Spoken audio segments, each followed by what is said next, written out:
Está começando o Vozes da Saúde Diálogos Coletivos, um programa produzido e apresentado por estudantes e servidores da FACISA, Faculdade de Ciências da Saúde do Trairi, unidade acadêmica da Universidade Federal do Rio Grande do Norte. Esse projeto é apoiado pela Pró-Reitoria de Extensão, PROEX, e pela Coordenação de Aperfeiçoamento de Pessoal de Nível Superior, CAPES. As opiniões expressas neste programa são de responsabilidade exclusiva do apresentador e dos convidados, não refletindo necessariamente a visão deste canal. Olá, pessoal! Estamos aqui novamente em mais um programa Vozes da Saúde Diálogos Coletivos. Eu sou Lauren, sou mestranda de saúde coletiva, nutricionista, e estou aqui do lado da minha colega Andrelândia, psicóloga, e também com a presença ilustre de Túlio, psicólogo, docente da UFRN Campus FACISA. Obrigado. É um prazer te receber aqui e hoje o nosso tema é sobre saúde do homem. E eu já inicio ele com um dado que eu vou dizer um pouco assustador, né? A gente vê aí em muitas pesquisas do Ministério da Saúde que os homens, eles morrem 3 vezes mais por causas evitáveis do que mulheres no Brasil, né? Isso assusta a gente, visto que o nosso sistema, né, ele tá aí disponível para todo mundo. Então, eu pergunto, Túlio, por que os homens não cuidam da sua saúde? Essa é uma pergunta de $1 milhão, né? Obrigado, né, pelo convite por estar aqui. Olá, pessoal. Então, esse é um dado alarmante. Acho que os estudos já vinham demonstrando, né, essa importância de que a gente investisse em iniciativas para fazer com que os homens passassem a se preocupar mais com a sua própria saúde, né? Acho que você trouxe um dado importante, mas um outro que também para a gente é muito alarmante é o reconhecimento de que, embora a gente tenha melhorado um pouco, né, os índices, né, digamos assim, os indicadores de cuidar da saúde dos homens a partir da existência de uma política nacional aqui no Brasil, a gente não conseguiu diminuir, por exemplo, a sobrevida, né, dos homens em relação às mulheres, ou melhor, das mulheres em relação aos homens, né? Existe uma diferença, né, de quase 7 anos, ou seja, as mulheres vivem 7 anos mais do que os homens. E uma das razões para isso é exatamente essa falta de preocupação dos homens, historicamente, né, com os cuidados da própria saúde. Então, de fato, essa informação que você traz, né, de que existem muitas causas da mortalidade dos homens que seriam evitáveis, se junta a essa informação que eu trago também, exatamente para demonstrar a necessidade de que os homens passem a se implicar um pouco mais com o cuidado de si mesmo, né? E quando a gente para pensar, né, você citou políticas que surgiram, né? Então, existe desde 2008, né, mais ou menos, ou desde 2009, a política nacional, né? Então, ela tá aí há mais de 10, 15 anos sendo instituída, sendo trabalhada por cima e acaba havendo um impedimento, né? O que é que impede esses homens de chegarem ali e utilizar o serviço de saúde, né? Para, enfim, cuidar da sua própria saúde. A política, ela começa a ser debatida ali na década de 2000, 2003, 2004, começam algumas movimentações, né, principalmente por parte de pesquisadores, ativistas, algumas associações de profissionais, ONGs que já vinham trabalhando com essa questão da promoção da equidade de gênero, principalmente, né? E que vai apontar essa necessidade de que, se a gente quer melhorar os índices de saúde, tanto não apenas para os homens, mas inclusive para as mulheres, para crianças, né? Porque um dos entendimentos que a gente tem é que, uma vez que a gente insira os homens em rotinas de cuidado, a gente também traz melhorias para, né, a saúde das mulheres e das crianças, né? Ali na década de 2000, que fez com que, né, esse conjunto de iniciativas, de mobilizações desses grupos, vai fazer com que em 2008 a gente tenha aí a formulação de um primeiro texto dessa política.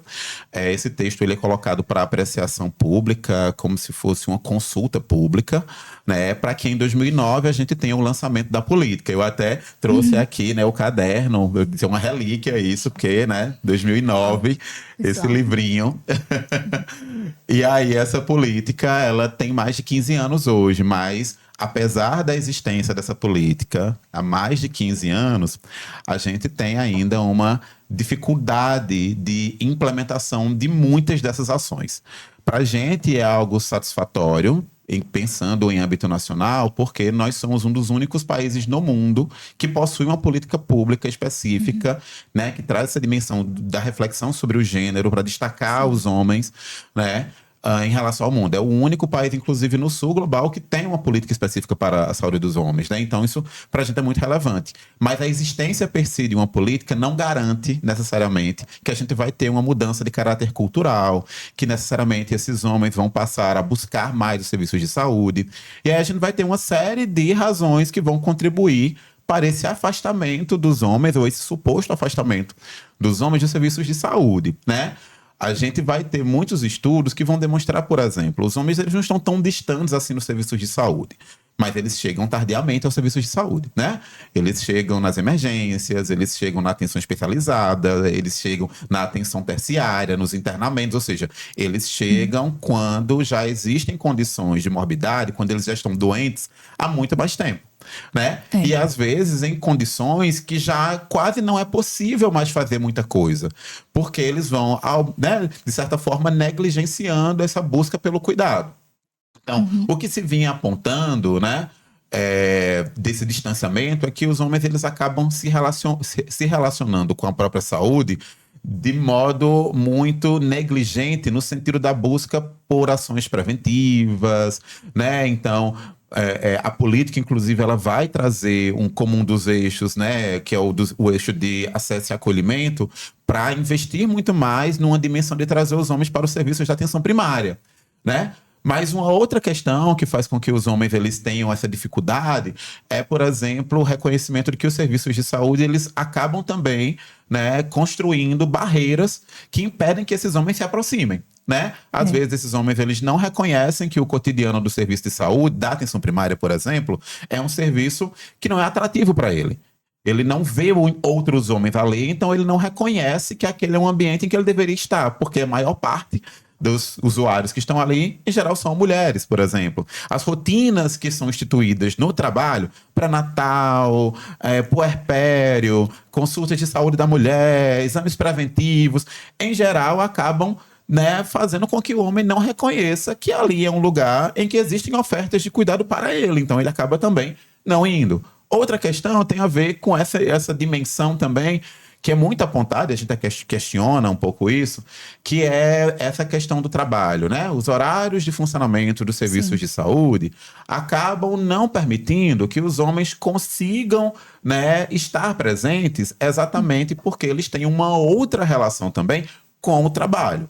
Não significa, a gente faz essa fala de forma muito preocupada, né? Muito atenta, considerando que as mulheres hoje em dia trabalham, muitas mulheres trabalham, mas ainda assim elas se afastam do trabalho para buscar cuidados em saúde de forma preventiva. Por que os homens não fazem? Aí a gente vai buscar explicações na cultura, né? Exatamente por uma trajetória histórica de construção dos homens, né? Desde crianças, esses homens eles acabam não sendo estimulados a desenvolverem práticas de cuidado, preocupações com o próprio cuidado à saúde, né? Então, a gente fala até de um limbo. Olha, enquanto é um bebezinho, existe ali todo um processo de acompanhamento que, em geral, é exatamente a mãe, a genitora, que vai levando ele para a rotina de vacinas, para as consultas de crescimento e desenvolvimento e tal. Mas aí, quando esta criança ela cresce um pouquinho, que ela foge ali do calendário vacinal, ela foge da rotina, essa criança some e não aparece mais em canto nenhum. E aí, quando vai aparecer é muito tardiamente, ou vai aparecer em alguns dispositivos especializados e por aí vai.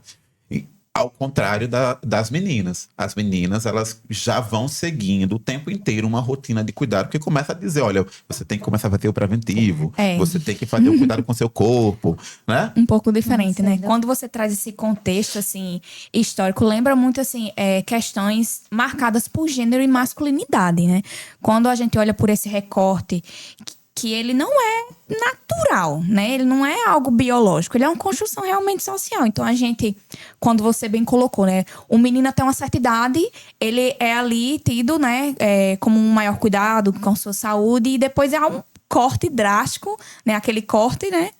Em que ele perde ali aquele sentido do cuidado mesmo. Então, é muito comum a gente escutar: para de chorar, menino, porque menino não chora, homem não chora, não é pra chorar, engula esse choro, né? Então, ali já vai começando a colocar um protocolo de masculinidade, né? Sobre, né, essas questões de cuidado à saúde, né?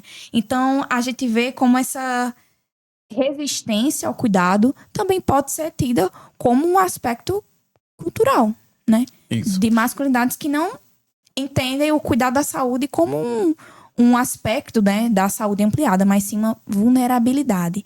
Aí todo mundo consegue reconhecer alguém próximo, né, que não se cuida, que deixa pra trás, e é como você disse, vai deixando pra frente, e quando vai atrás é aquela pontada no coração, aí vai parar no hospital, mas acabou ignorando diversos aspectos, né? Então, é realmente preocupante, né? Como a gente criou uma cultura, assim, basicamente mundial, né?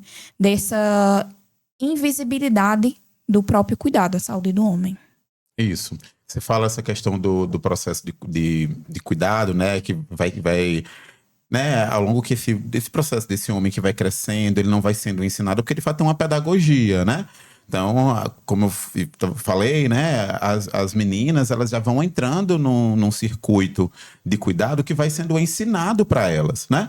E para os meninos, não, né? A gente vai, inclusive, verificar que, ao contrário, né, do que é estimulado para as meninas, há um estímulo para que os meninos acabem se envolvendo em situações de risco. Para se provar. Né? Exatamente, né? Então, existe um processo de construção do que é ser homem que vai fazendo com que, aos poucos, né, esses meninos, eles vão dizendo: não, ser homem é fazer isso, ser homem é fazer isso. Então, ser homem, eu tô brincando com o carrinho, e aí eu tô brincando com o carrinho, eu não tô, assim, né, dirigindo meu carrinho à risca. Não, eu tô né?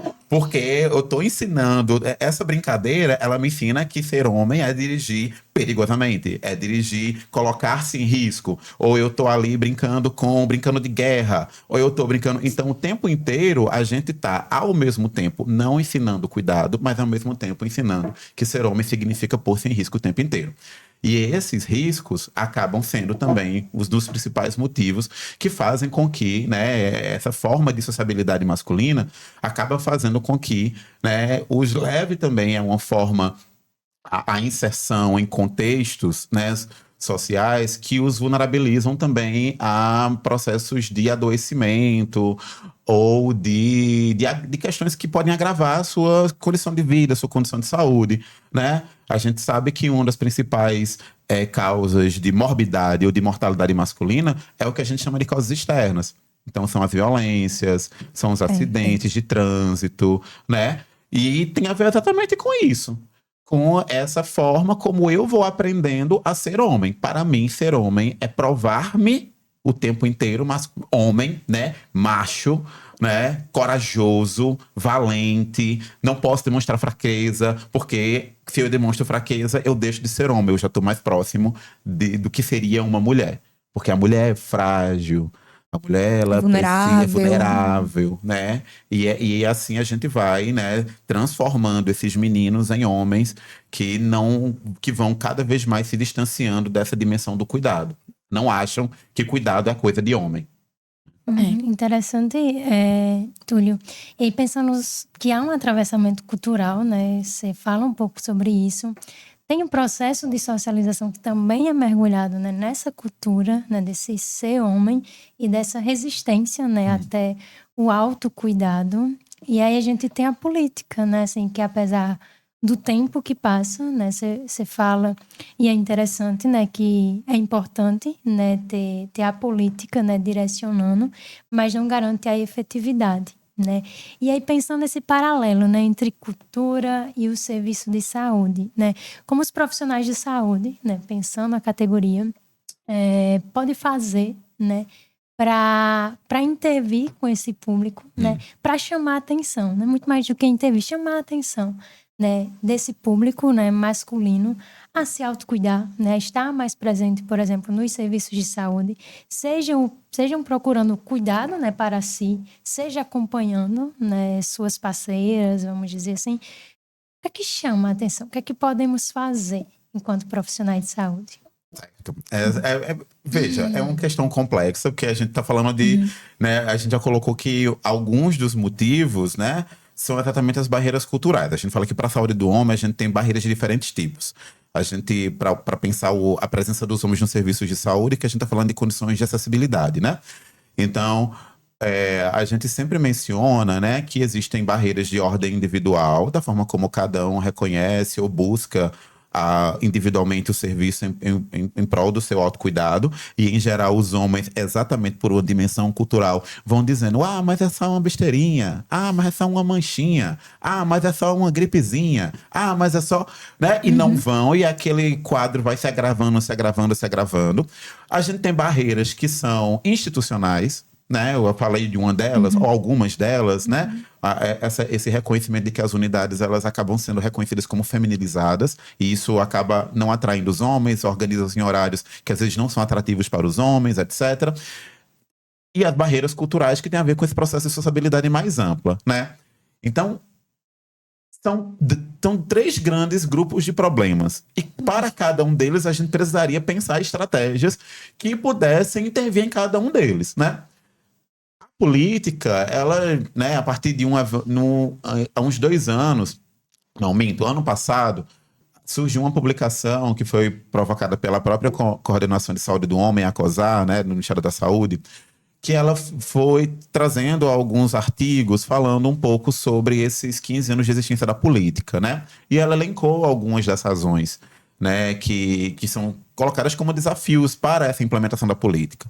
Uma delas é, por exemplo, a dificuldade ou a falta ainda de uma maior institucionalização da política de saúde do homem, né? Eu acho que essa é uma primeira coisa que a gente precisa enfrentar. Por que eu estou falando isso? Porque acaba que essa política, ela ainda é colocada muito como um acessório. Ela é muito à margem, né? Então, se você for buscar nos municípios, quem é o coordenador de saúde do homem do município? Se você for ver, mesmo nas pequenas secretarias de saúde, você vai ter sempre alguém que responde pela pauta de saúde da mulher, que responde pela pauta de saúde do idoso, que responde pela pauta da saúde da criança. Mas pergunte, e a saúde do homem? Cri, né? A gente dificilmente vai ter ali, dentro do espaço da gestão, alguém que se responsabilize pela pauta específica de saúde do homem. E, em geral, quando vem algum tipo de solicitação de informações por parte, por exemplo, do Ministério da Saúde sobre ações relacionadas a essa pauta, eita, procura aí, vamos lá, onde é que tá? Então, isso já fala de uma falta de institucionalidade da política, mesmo, né, reconhecendo que ela existe há tanto tempo. Uma segunda coisa é a falta de envolvimento dos próprios homens no fortalecimento dessa própria política. Então, estou falando da participação social, né? A gente teve recentemente aqui no estado do Rio Grande do Norte uma oficina, né, que é de um projeto que está sendo desenvolvido também em âmbito nacional, a partir da Coordenação de Saúde do Homem, mas está sendo implementada por um núcleo, que é o Núcleo de Gênero e Masculinidades, de lá da UFPE. E aí teve essa oficina recentemente aqui no estado do Rio Grande do Norte. E o foco era exatamente pensar a participação social na saúde do homem, como uma forma de fomentar que os homens estivessem presentes para poder minimamente fomentar, né, uma discussão a partir desses homens reais, digamos assim, que estão aqui no estado do Rio Grande do Norte, que estão aqui nos territórios dos municípios, para pensar quais são as especificidades desses homens. Ao saber disso, a gente pode ter informações que possibilitem instrumentalizar esses profissionais para que eles também desenvolvam atividades. Mas se a gente for pensar hoje, o que é que a gente precisaria fazer para que esses profissionais pudessem incluir, talvez, no seu cotidiano, ações para atrair esses homens? Eu acho que é desconstruir muitos dos estereótipos relacionados à presença, ausência dos homens, a preocupação ou não preocupação dos homens, né? Então, a gente, né, faz algumas ações a partir da universidade, né, os projetos que eu tenho desenvolvido, mas eu sei que não sou só eu, os outros professores acabam desenvolvendo também projetos relacionados a isso. Mas que uma das coisas que a gente tem trabalhado nos nossos projetos é de a gente começar a produzir uma discursividade, ou seja, que a gente fale de forma mais positiva sobre os homens quando a gente traz essa pauta dentro do cotidiano da saúde. Porque a gente já está falando há mais de 15 anos que os homens são ausentes, que os homens não se cuidam, que os homens não estão aqui, e isso não fez com que eles viessem. Talvez porque eles já sabem, tipo, já falam de mim dizendo que eu não tô. Ou seja, eu já sou visto como culpado. Então, talvez a gente precise reconhecer que homem se cuida sim. Talvez a gente precise entender que eles estão ali sim. A gente é que talvez dê pouca visibilidade, talvez a gente dê pouca importância. E essa é uma das barreiras também. E quando eu falo isso, eu falo que essa é uma forma de instituir uma barreira institucional. Os profissionais, eles relatam que eles não têm, às vezes, preparação para trabalhar com essas especificidades desde a formação acadêmica. Quando a gente fala de saúde do homem, em geral, as pessoas sempre acham que a gente está falando de câncer de próstata ou de pênis, como se falar de saúde do homem fosse apenas isso, né? E, ao fazer isso, acaba negligenciando, de fato, que existe um conjunto de homens que estão ali na comunidade, que estão presentes, porque eles vão buscar também atendimentos em saúde, mas essa presença, mesmo que pouca, não é valorizada. Então, é necessário também que haja uma mudança de postura dos profissionais de saúde para reconhecerem que os homens também estão ali. Muito massa, Túlio. E aproveitando essa sua colocação, eu vou chamar agora o Na Boca do Povo para a gente saber o que a população, né, ela tem em mente quando se fala sobre saúde do homem. Bora lá? E agora quem fala aqui é você, um quadro onde a voz das ruas ganha espaço, porque a melhor forma de falar de saúde é do jeito que o povo entende. É saúde do jeito que o povo fala, no quadro Na Boca do Povo. Estamos aqui em mais um Na Boca do Povo e hoje nós viemos entender o que é que a população entende sobre saúde do homem. Bora lá? Eu estou aqui com Luciano Bezerra de Medeiros. Luciano, quando se fala em saúde do homem, qual cuidado você acha que muitos homens ainda deixam de lado? A gente homens, eu considero assim, que todo homem ele tem, ele relaxa na hora de a gente cuidar da saúde da gente mesmo. A gente não procura nunca por antecedência, a gente vai sempre quando as consequências já chegam. Eu acho que a gente falha na prevenção. Perfeito. Na sua opinião, por que muitos homens evitam procurar o serviço de saúde? Eu acho que sim, acho que em determinada parte é pela criação, acho que pela aquela criação mais antiga, mais rústica, que o homem não adoece, não fica doente. Eu acho que eu pelo menos fui criado assim, acho que o homem sempre é duro, não adoece, então a gente vai relaxando e vai deixando para outro momento, sabe? Mas eu acho que é sempre mais ou menos por aí, você vai sempre relaxando e protocolando, adiando para outro momento. Perfeito. Na sua família ou entre os seus amigos, os homens costumam conversar sobre saúde, indicar, se cuide, se trate, procure um médico, alguma coisa assim ou não? Raramente, são poucos os que cuidam dessa situação, são poucos. São 3 irmãos, eu e mais 2 irmãos, e eu vejo só um que se cuida mais, tem mais prevenção, mas o resto é meio relaxado. Obrigado. Nada. Estou aqui com a Josineide. Josineide, quando se fala em saúde do homem, qual cuidado você acha que muitos homens ainda deixam de lado? Na parte médica, né? Assim, que eles têm muito preconceito, acredito que muito preconceito, né? De não se cuidar, de não ir ao médico, de só ir realmente quando eles estão nas últimas. E na sua opinião, por que muitos homens ainda evitam procurar os serviços de saúde? Realmente essa questão do preconceito, você acha que tem alguma coisa a mais?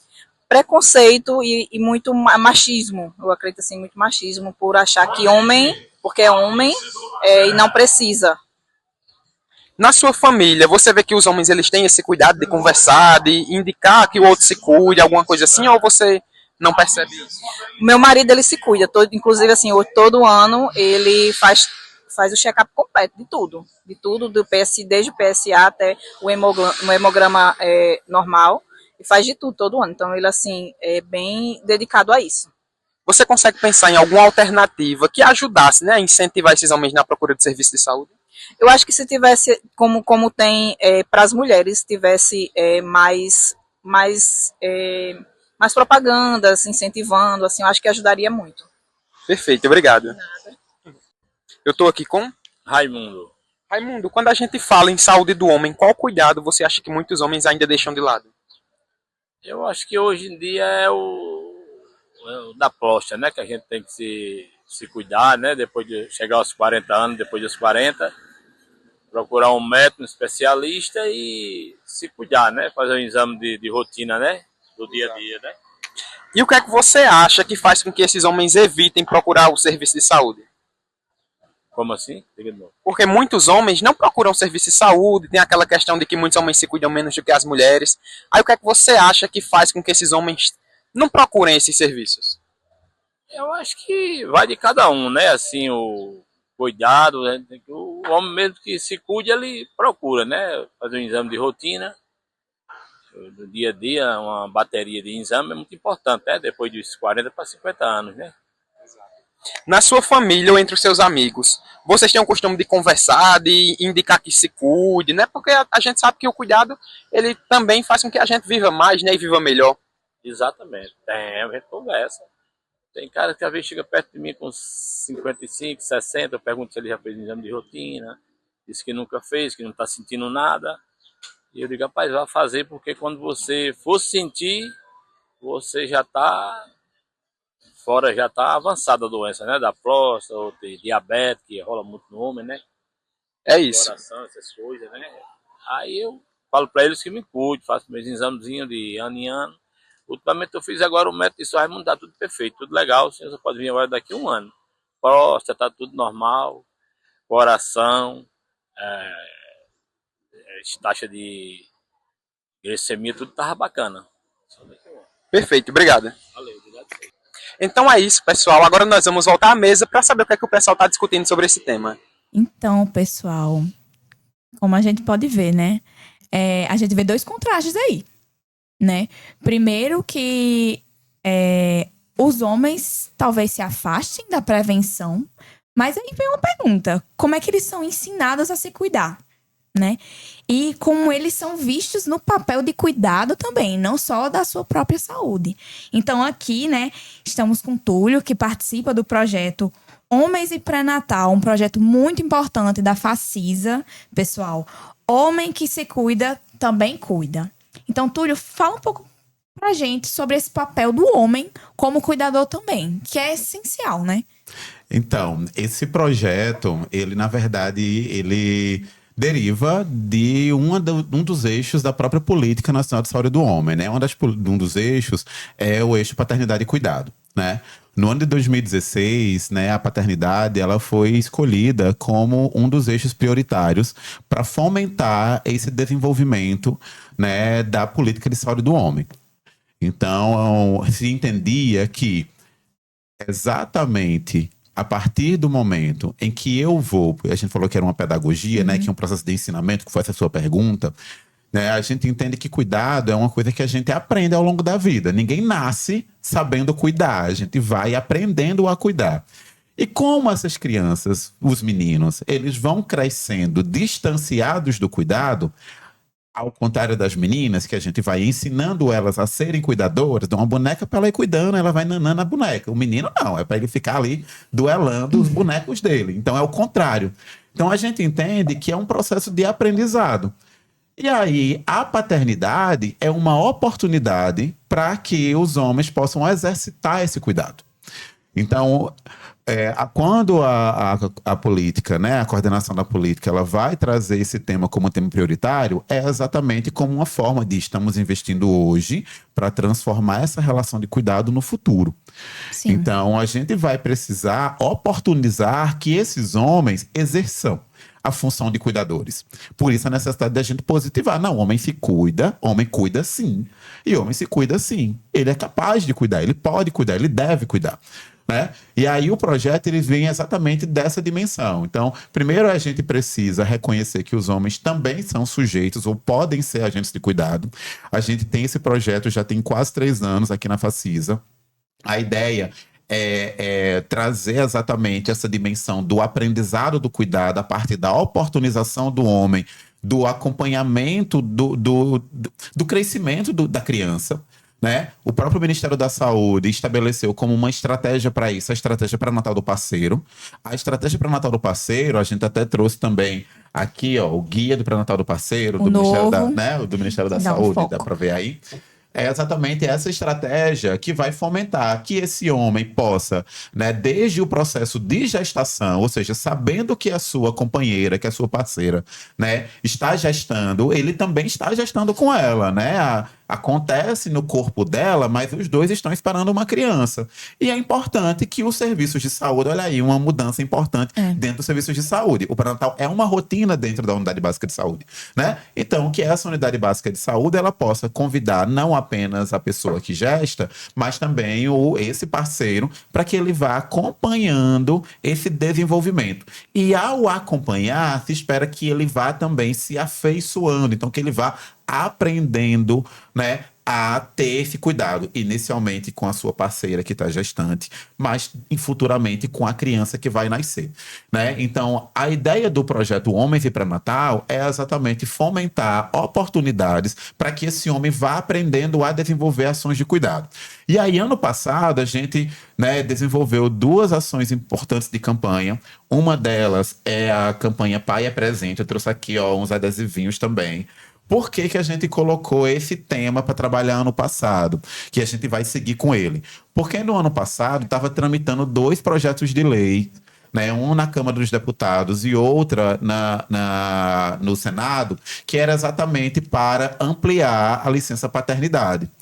Porque, né, no Brasil a gente tinha uma licença paternidade de 5 dias, né? Com o projeto de lei se previa que essa licença paternidade se ampliasse para até 60 dias. Porque se entendia que 5 dias é muito pouco para esse homem aprender a cuidar. Ele ficou a vida inteira sem aprender, sem distante do cuidado. Como é que a gente vai esperar que em 5 dias ele passe a desenvolver essa habilidade, né? Então a gente vai precisar criar mais oportunidades. E aí a tramitação do projeto de lei era exatamente para isso. Infelizmente, a gente não conseguiu aprovar com esses 60 dias, mas conseguimos uma contraproposta, né, que fez com que a licença paternidade passasse dos 5 dias para 20 dias. Então, ampliou em 15 dias, que vai ser implementado nos próximos 3 anos, né? Então, é 5 dias a cada ano até chegar a 20. Então, estamos com 5, passar 10, depois a 15, depois 20.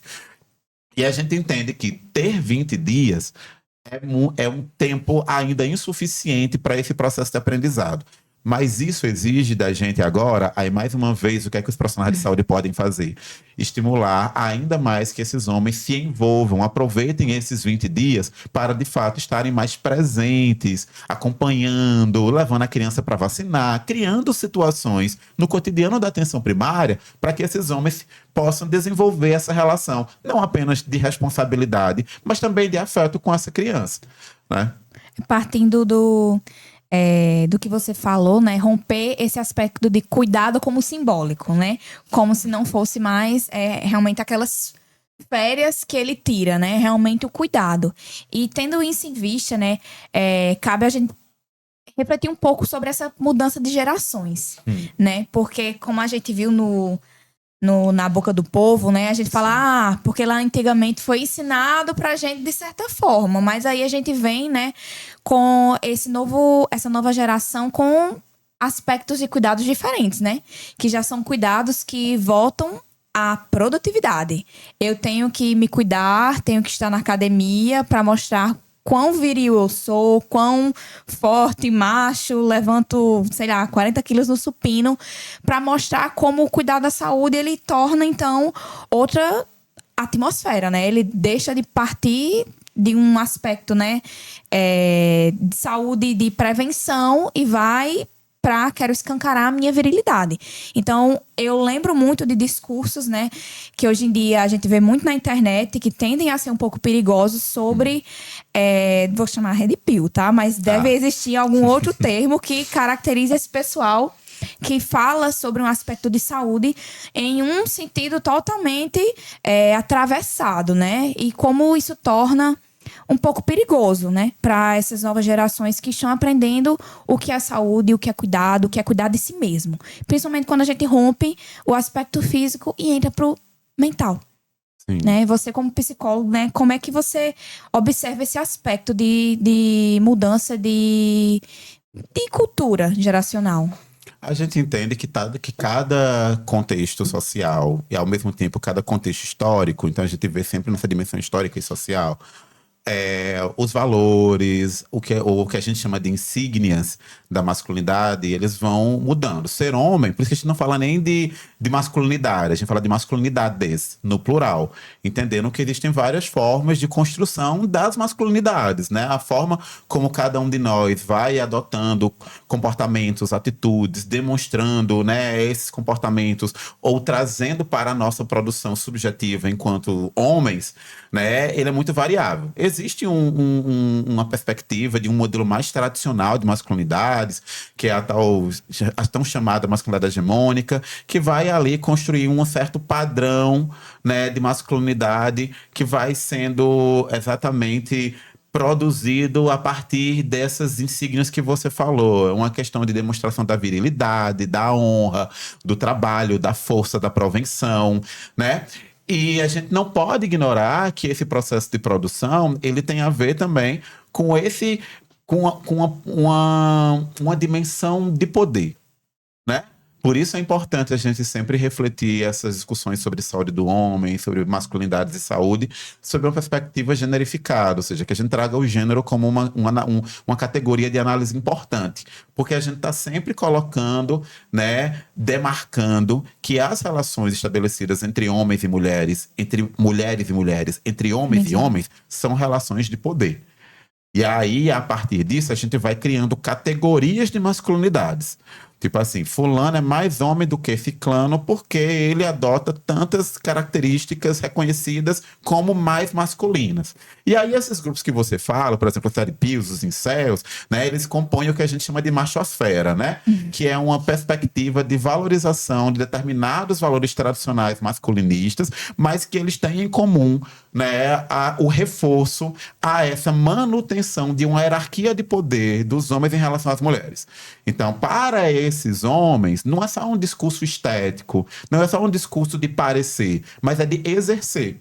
Eu preciso demonstrar e exercer, a partir da minha imagem, a partir da minha atitude, a partir do meu comportamento, que nós, homens machos, os defensores do que é ser homem de verdade, que aí traz para si esse discurso de ser homem de verdade, né? Eles, na verdade, ao fazer isso, reafirmam o seu poder de dominação perante outros corpos que se diferenciam desses corpos que eles buscam ter. E aí a gente faz uma reflexão muito crítica sobre esse conceito de masculinidade hegemônica, exatamente porque, embora a gente tenha um conceito, um reconhecimento de que existem modelos tradicionais de produção de masculinidades, os homens reais, eu, assim como vários outros, todos os outros, na verdade, eles nunca conseguem atingir completamente esse modelo de masculinidade. Tipo, o modelo de masculinidade é um boneco, é um Ken. Ninguém consegue ser Ken. Por quê? Porque Ken é irreal. Ele é de plástico. Os homens Para reais... o homem não é o quê? É o Max Steel. Né? Tem que lembrar. Ainda tem isso, o quê? né?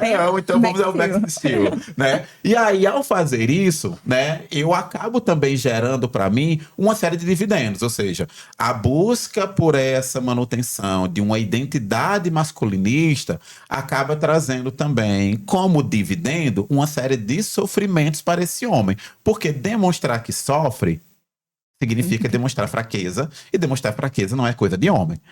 E aí a gente chega nessas questões de saúde mental, né? É também uma das questões que a própria política de saúde do homem traz como um aspecto central, né, a ser abordado pelas ações de saúde de forma integral, né? A política é uma política de saúde integral. Então, né, há um estímulo, há uma abertura, né, para que a gente possa pensar questões voltadas à abordagem, né, dos aspectos emocionais, dos aspectos afetivos, né?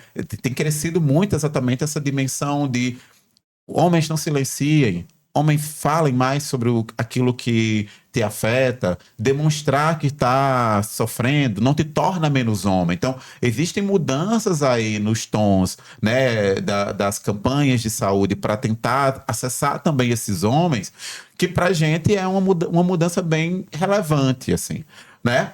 A falta de repertório discursivo, porque os homens não falam, eles silenciam, a falta de habilidades para demonstrar esse sofrimento acaba fazendo com que esses homens, né, demonstrem esse sofrimento a partir de outras questões. A gente entende, por exemplo, né? Quando falta a fala, quando falta a minha habilidade para pedir ajuda, para desabafar, para falar sobre aquilo que me incomoda, isso sai de uma outra forma. Então, às vezes, isso vem a partir de alguns, sei lá, o consumo de algumas substâncias psicoativas, a gente vem a partir de linguagens corporais, então, ou demonstração de atitudes mais violentas, né? A partir de compulsões, compulsão alimentar, compulsão por jogos. Então, tudo isso está tamponando um conjunto de sofrimentos que esse homem vai internalizando, que ele vai mantendo, porque ele também não aprendeu que falar sobre si, que expressar o que ele sente é necessário. E isso não torna ele menos homem. Isso, verbalizar, né? Verbalizar também a necessidade de cuidado. Porque não é porque você é homem que você não precisa de cuidado. Você precisa do cuidado, você precisa cuidar. Então, é muito interessante quando um dos nossos entrevistados falou sobre fazer...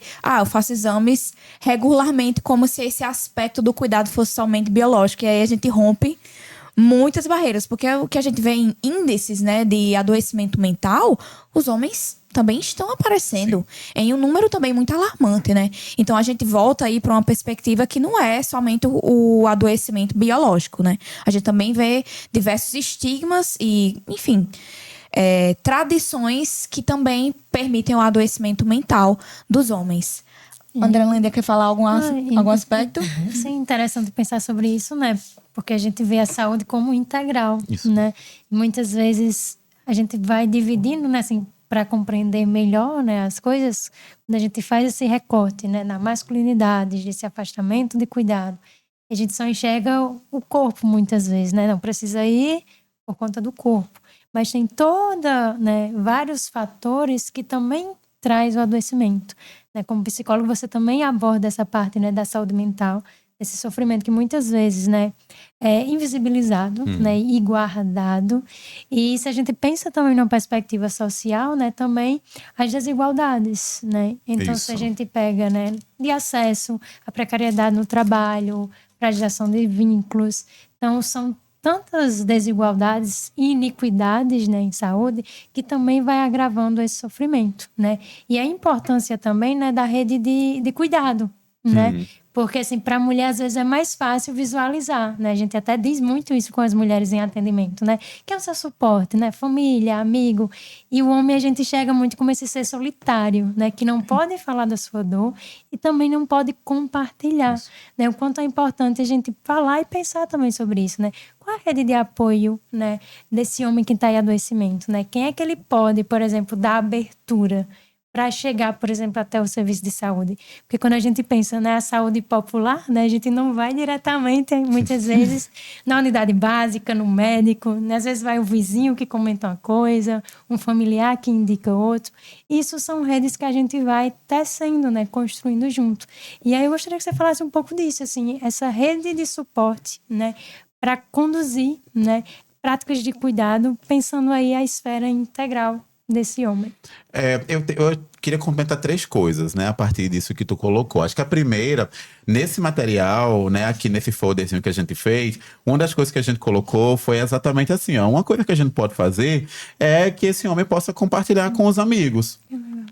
Então, tipo, quando eu não preciso necessariamente vá buscar um psicólogo necessariamente. Não, fale com seus amigos sobre como você se sente. Se você entende, né, que você tem um camarada, né, que é mais chegado a você, que você tá passando por um momento difícil, chama ele, né, diz assim, olha, tem uma coisa me incomodando e tal, compartilha com ele, né? Essa é uma forma também de se cuidar. E talvez entenda, por isso que a ideia de homem que se cuida também acaba cuidando dos outros. Porque talvez, quando eu faço isso, talvez o meu amigo faça a mesma coisa. Ele olhe pra mim e diga, poxa, agora que tu falou, também queria falar isso contigo. Né? Ou seja, eu estou oportunizando que também esse outro perceba que que você, né, tá se colocando ali, abrindo um canal de comunicação e que vocês podem mutuamente se ajudar.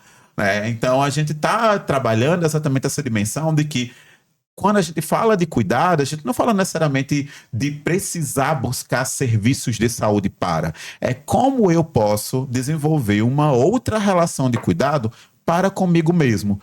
Que momentos eu tenho de lazer em que eu consiga, por exemplo, espairecer por alguns problemas do meu dia a dia? Quem são essas pessoas com as quais eu posso contar? Ah, sei lá, a gente tá aí de Copa do Mundo daqui a pouco, então aproveitar, né, para também gozar um pouco da vida com as pessoas que nos fazem bem e reconhecer que ali também é uma rede de apoio mútuo. Quando a gente investe nessa dimensão de fazer com que os homens fortaleçam suas redes sociais de cuidado, principalmente a partir dos amigos, colegas de trabalho, etc., dizendo, falem também entre vocês sobre essas coisas que incomodam. Não fale só sobre trabalho, não fale só sobre futebol, fale sobre você também. A gente está trabalhando com uma outra coisa, que é a desresponsabilização, por exemplo, das mulheres da questão do cuidado.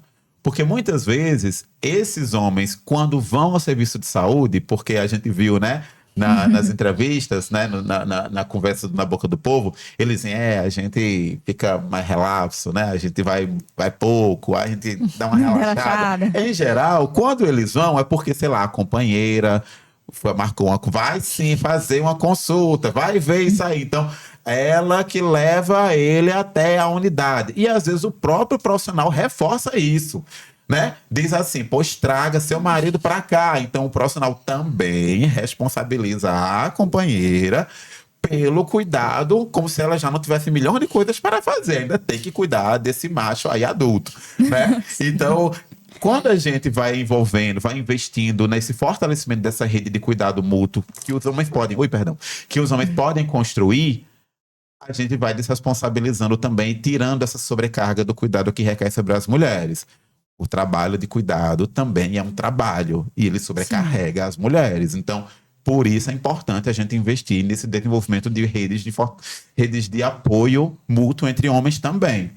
E a terceira coisa existem ferramentas que são desenvolvidas, né? Tem crescido muito um modelo de intervenção, que inclusive eu até fiz uma formação recente, que era de grupos reflexivos de homens, né? Esses grupos reflexivos são grupos que servem exatamente para que homens possam, né, ter ali um espaço aberto, franco, para conversar sobre coisas de homem, coisas que me incomodam, coisas que estão ali trazendo um peso para minha vida, coisas que eu não sei como falar em casa, não sei como resolver. E aí é um conjunto de homens reunidos ali para poder trazer um pouco dessas dores da vida, né? E que vão sendo ali também o suporte mútuo desses homens, né? Então a gente tem uma série de hoje ONGs que fazem, né? Os grupos, essa metodologia dos grupos de homens, ela surge principalmente como forma de intervir junto a homens que praticaram violência contra mulheres, né? Então é também um dispositivo jurídico, né? Homens que estão cumprindo medida, né? Cumprindo ali me fugiu aqui a palavra, mas que estão ali sendo responsabilizados do ponto de vista jurídico, né? Eles precisam passar por esses processos, né? Por esses grupos, enfim. Mas eles também têm sido utilizados não com essa finalidade, mas inclusive como possibilidade de prevenir. Olha, se a gente consegue, né, desenvolver espaços em que os homens possam falar antecipadamente sobre essas coisas que os afetam, dificilmente esses homens vão manifestar esses incômodos de outra forma, porque eles estão tendo a oportunidade de falar sobre. Então a gente precisa oportunizar que os homens falem sobre, né? Existem documentários, um documentário que é muito conhecido, acho que foi lançado em 2018, que foi O Silêncio dos Homens, que vai abordar exatamente isso, né? De iniciativas que são desenvolvidas, né, por diferentes atores políticos, sociais, enfim, militantes, que vão exatamente tentar fomentar a construção desses espaços de solidariedade também, solidários, né, de forma solidária, para que os homens possam falar sobre si, falar sobre o seu sofrimento. Falar sobre saúde, né? E agora, encaminhando um pouquinho para o fechamento, né? A gente tem uma última pauta, Túlio, para lhe questionar, que é sobre a desigualdade, né? No acesso à saúde, como ela pode atravessar esses diferentes tipos de masculinidades, né? Então a gente sabe que ela vai atravessar, é claro, o gênero de formas diferentes, mas ela também vai atravessar, né, a raça, né? Então, como é que a gente vê o cuidado à saúde do homem quando ela atravessa também esses aspectos? Então, a gente não pode. Primeiro, acho que é importante reconhecer que a política de saúde do homem, ela também acaba sendo uma política que promove ou fomenta a promoção da equidade, principalmente a equidade de gênero, inicialmente, quando a gente, por exemplo, justifica que quando o homem se cuida, ele está evitando que a gente responsabilize mulheres pelo cuidado dele. Então, a gente promove a equidade de gênero.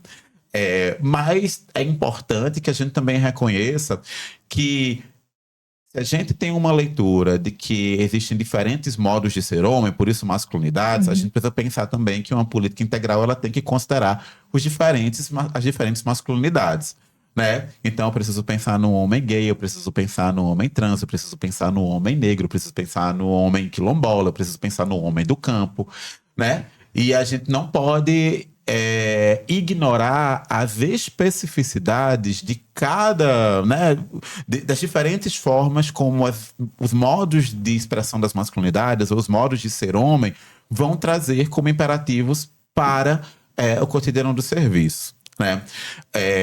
Inclusive, se a gente vai fazer uma reflexão sobre essa dimensão do modelo de masculinidade hegemônica, todos esses que eu citei, por exemplo, não estariam incluídos nessa definição do que é ser homem. Um homem negro não é um homem. Um homem gay não é um homem. Um homem do campo não é um homem. Principalmente porque essas insígnias que vão fazendo com que a gente entenda o que é ser um homem de verdade, coloca que esse homem de verdade é um homem branco, é um homem urbano, é um homem bem-sucedido, de uma classe social mais elevada, é um homem trabalhador que consegue ter esse status, ele consegue... E todos esses não conseguem. Então, eles estão sempre ali, sendo colocados na condição de não ser. Essa também é uma barreira cultural, mas também institucional no serviço, né? Porque, embora a gente tenha uma política de saúde integral, ainda que a gente não tenha, ou a gente tenha poucas ações efetivas dentro dos serviços, as poucas que tem negligenciam as especificidades desses homens. Sim. E acabam fazendo com que as intervenções elas sejam traçadas no plano do ponto de vista biológico. É mais fácil para mim visibilizar a próstata, é mais fácil para mim visibilizar o pênis, é mais fácil para mim visibilizar as questões de hipertensão, de diabetes, porque eu não reconheço, né, como essas diferentes dimensões da vida, elas atravessam os processos de adoecimento. E aí isso acaba sendo uma questão ignorada pelos serviços. Mesmo aqueles que têm como principal público-alvo, não gostei nem da ideia de público-alvo, porque parece que é um alvo, né? Mas de público que está mais presente no serviço, acabam negligenciando a necessidade de desenvolver abordagens focadas nessa construção social das masculinidades em suas diferentes perspectivas. Por exemplo, os CAPS AD, por exemplo, a maior parte dos usuários são homens. Mas em que momento essa reflexão sobre as masculinidades passa nas intervenções de cuidado? Então, é como se a gente colocasse essas questões entre parênteses e acha que a única coisa que precisa ser abordada ali é o uso ou não da substância. Quando, na verdade, às vezes, o uso da substância é um efeito de várias coisas que atravessam a constituição daquele sujeito, né? E é exatamente por um processo sucessivo de exclusão que esse homem vai buscar esse dispositivo. E, quando chega lá, ele tem um outro processo de exclusão. Porque ele não ele acaba sendo destituído da possibilidade de ser homem para ser um sujeito usuário de drogas. Aí ele cria outro rótulo em cima dele, né? Isso. Que aí ele tende a não se reconhecer mais como uma pessoa digna de cuidado. Aí a gente volta a novos processos, né? Que vão cada vez mais afastando esse homem ao serviço e ao próprio cuidado, né? Em saúde. Isso. E aí, Túlio, para a gente ir se encaminhando, né, para o final, né, do nosso programa, que mensagem, né, você deixaria, né, para o pessoal que vai estar ligando o celular, conectando no YouTube, assistindo esse podcast? Que mensagem você deixa para essas pessoas? Eu queria deixar a mensagem que a gente tem passado o tempo inteiro, né, a partir desse projeto. O projeto o Homens e Pré-Natal, @Homens e Pré-Natal. Então vão lá no Instagram, sigam a gente, @Homens e Pré-Natal _. E a gente tá exatamente querendo trazer trazer diferentes mensagens, digamos assim, mas sempre tentando fazer com que esse homem se reconheça como sujeito do cuidado, como agente de cuidado, né? Então a gente tá sempre falando que o homem é um sujeito que cuida, que ele, quando cuida, ele cuida do outro. Então, pra gente, né, a mensagem positiva sempre é... A mensagem que a gente quer passar é exatamente essa. Tipo, homens, se reconheçam como agentes de cuidado, né? Se reconheçam também a sua responsabilidade com esse processo de cuidado de si mesmo. Homem, tem até a primeira campanha, né, da política de saúde do homem, quando ela surgiu lá em 2009, tinha uma seguinte mensagem: era homem que se cuida não perde o melhor da vida. Porque era exatamente para dialogar com essa dimensão da maior mortalidade masculina, né? Então, tipo, olha, se você se cuida, você pode viver uma vida digna, né? Com maior bem-estar, com maior longevidade, para aproveitar muito mais tempo. Então, se a gente se dedica um pouquinho a cuidar da gente, a cuidar do outro, a gente também, né, tá tendo a oportunidade de aproveitar mais, né, o que a vida tem a nos proporcionar, enfim. Muito obrigada, Túlio. Foi um prazer te receber, né, para conversar sobre esse assunto, que eu sei que você é fera, né? Eu que agradeço. E, pessoal, todo mundo já sabe, né? Saúde coletiva, informações de qualidade, só aqui no Vozes da Saúde, Diálogos Coletivos. Muito obrigada pela audição de vocês, né? Por assistirem esse programa e esperamos vocês na próxima.